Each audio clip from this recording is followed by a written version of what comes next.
Patunayan natin ito na bote. Ayan. Tingnan mo nga kung bote to. Bote nga po. Bote pa. Papakinggan nyo. Bote. Ayun. Ganito gagawin natin. Babalutin natin siya. Babalutin natin siya. Para pag binasag, hindi siya magkalat, diba? Makita mo. Ikaw pumukpok. Yan. Okay.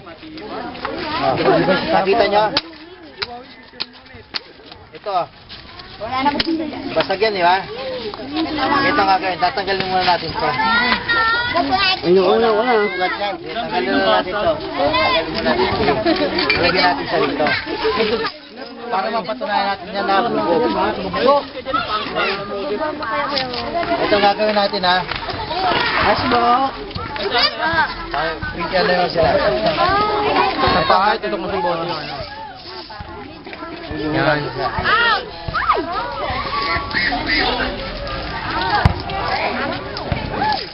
Tutok mo sa may bote yung ano. Huwag yung tao tutukan. May magpaliwanag ka ba? Tama?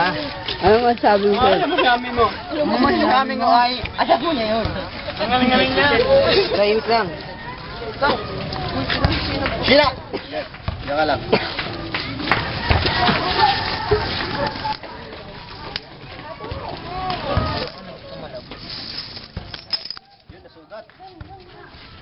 Sugat ah. Aray! Aray! Nakita nyo, video mo siya. Reaction niya. Nakita nyo yung inapakan mo yung bubog?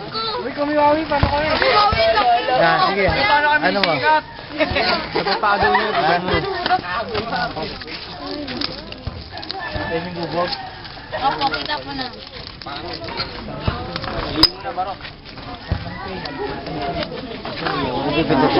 Ngayon, dahil ikaw na rin ang nagbasag, ikaw na rin apak sa ano ko. Likod ko. Yan na, sige. Halika rito. Alalayan mo siya. Alalayan mo. Kasi ba kayo? Yan na. Video mo to, buka. Ah. Yung bubog ang picture mo tsaka yung tao. Yan, talaga. Sige, apak. Sige, diyan ka muna. Bob, dito. Rora. Ayun na. mo ako. Uy mo. Sige, ayun na. Bigat pa naman ang kalabaw. Kaya naman pala ko yung kapal ng balat na eh. Tagat ng kalabaw mo. Likodan mo. Ngayon nakakita kayo ng live na umano sa bubog, ano? Nakita niyo kung paano umapak sa bubog, humiga, di ba? Ayan, tapos na ang gagawin natin ngayon, ganito. Aray. Ayan. Thank you, thank you. Okay na.